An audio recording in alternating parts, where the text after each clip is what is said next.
Last month, you said Iranian leaders were very rational. What changed, and do you think they're... I got to know them. We can play games, but I'm not sure I want to make a deal. Let's just finish the job. They're not going to negotiate on any terms. Don't let them negotiate. Make declarations. This is what's going to happen. Here we go back into another series of exchanges, bombs and drones and mines back and forth. I don't think we're significantly safer today. All right, some more retaliatory strikes in Iran going on at this moment. Let's bring in our political panel. Fox News political analyst Guy Benson, Fox News senior political analyst Juan Williams, and Axios political reporter Steph Kite, just back from maternity leave. Congratulations. Thank you. So because you're just back, let's start with you. So targets in Iran being hit tonight, including, I saw according to one report, an IRGC barracks in Bushehr, which is the closest large facility to Kharg Island. And President Trump talked about potentially taking Kharg Island. And if there were to be some sort of assault on Kharg Island, I assume that reinforcements would come from Bushehr. So what's your read? I mean, it's clear that the president is saying, you know, the ceasefire is over. Something that he initially said it was complete and total surrender. He's now saying that is over. They're responding to attacks in the Strait. He's trying to emphasize the fact that, you know, this is in response to actions by Iran and that the U.S. will respond forcefully. Of course, we do know that Trump has had ambitious ideas in that region. And so I think we need to watch closely these next few steps. It's clear that he's upset that this has fallen apart. And it's really a big question of what he might end up doing. These latest CENTCOM strikes are a result of Iran firing on 3 ships that were very close to the Oman coastline. This is what J.D. Vance said about it earlier today. The basic deal that we cut was, we'll lift our blockade if you stop shooting at ships. But if you shoot at ships, we are going to punch back, and we're going to punch back harder than ever before. The deal is very simple. If they shoot at ships, we're going to knock the hell out of them. Oil prices jumping again. Here's what they are at this moment. $74.45. It's down a little bit from where it was earlier today. But Juan, this is the reason why the IRGC is doing this, because they can mess with oil prices and they can give President Trump a political headache. Exactly right. It's not a popular war. It drive up oil prices. They're still controlling the Strait. You know, John, it just seems to me like, you know, this is like another forever war, which is what the president promised. Well, it's certainly a forever negotiation. Yeah, well, I mean, we started in February, right? And, you know, then he said about 2 weeks ago, for the first time, we have peace in 3,000 years in the Middle East. And here we are back again. He says there's a war. Now, let me just say, he also said today it's not going to be a full-fledged war. So we don't know if this is a skirmish or an actual return to full combat. Yeah. But I will say that it does seem to indicate that he is still looking for a way to change the conversation. He does not want to talk about Iran politically. He doesn't want to talk about achieving his goals, because clearly, you know, the nuclear stuff is not there, and the Strait of Hormuz remains a problem. You know, the president talks, Guy, about changing the regime in Iran, saying he wasn't out to change the regime, but the regime has changed because they took the first 2 layers off. But it's still the same regime. Yeah, layer 3, very similar story here.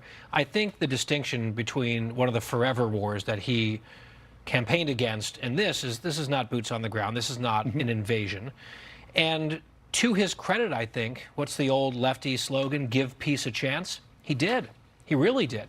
And there was a lot of very optimistic, sort of rainbow and butterflies, one might argue naive talk about how this third rung of leadership is much more rational and we've turned a page and isn't that cool? We heard that from the vice president.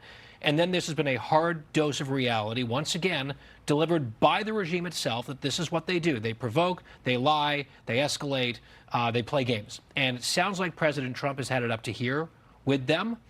The peace chance has happened, and now it looks like the bombs are dropping again. So, Steph, the only way to stop this from happening is to hit the IRGC so hard that they daren't do any of what they're doing now. And a lot of Iranians say, or a lot of Persians in the United States say, the only way to do that is to just keep on whittling away the leadership of the IRGC until they finally say, okay, enough. Yeah, and it'll be interesting to see which tactic the president takes. There's been this broad conversation about whether the president would take this more aggressive approach when it comes to international issues, or whether, you know, people in the beginning of the administration pointed J.D. Vance, who's been much more hesitant to get involved in conflicts overseas, and whether we start seeing that side of the argument win out at all, or whether we do see this as a moment where the president goes all in, guns blazing, and really tries to take this down. It's clear that he is upset with how this has happened. He doesn't want this to drag on continually. It's a deeply unpopular conflict, and so politically, something's going to need to change. I want to jump back. Go ahead. I was just going to say, I don't see a rally around the flag impulse coming from the American people if he goes full bore back into this war. I think that, you know, to the contrary, you see even resistance in the region because Iran is attacking now Bahrain and Kuwait.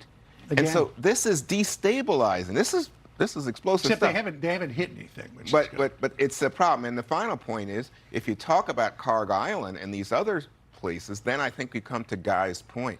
If you're going to do that, it may require boots on the ground. Oh, it would definitely require boots on the ground. There's no question about that.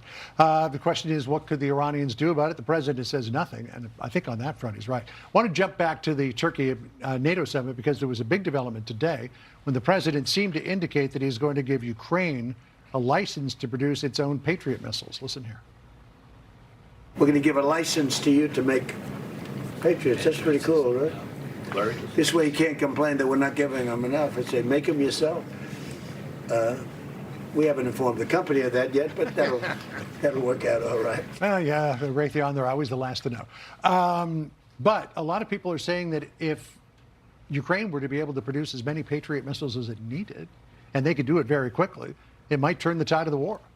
Well, it seems like the tide has been turned a bit already against the Russian invaders, which is, I think, a good thing.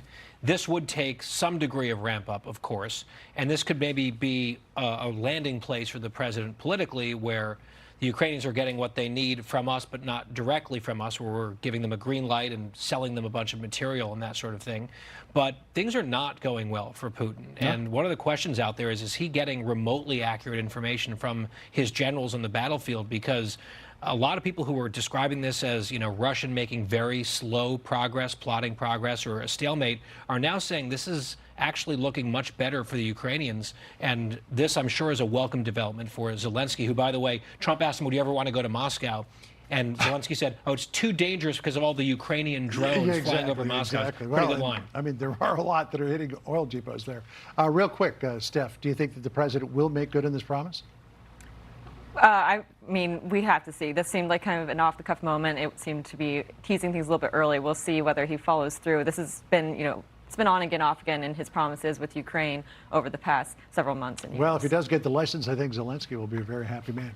Hang on, we've got a lot more to talk about tonight. Up next, the Democratic Party turmoil over the Graham Plattner scandals and efforts to regain control of the Senate. Stay with us. Hey everyone, I'm Emily Campagno. Catch me and my co-hosts Harris Faulkner and Kaylee McEnany on Outnumbered every weekday at 12 p.m. Eastern, or set your DVR. Also, don't forget to subscribe to the Fox News YouTube page for daily highlights.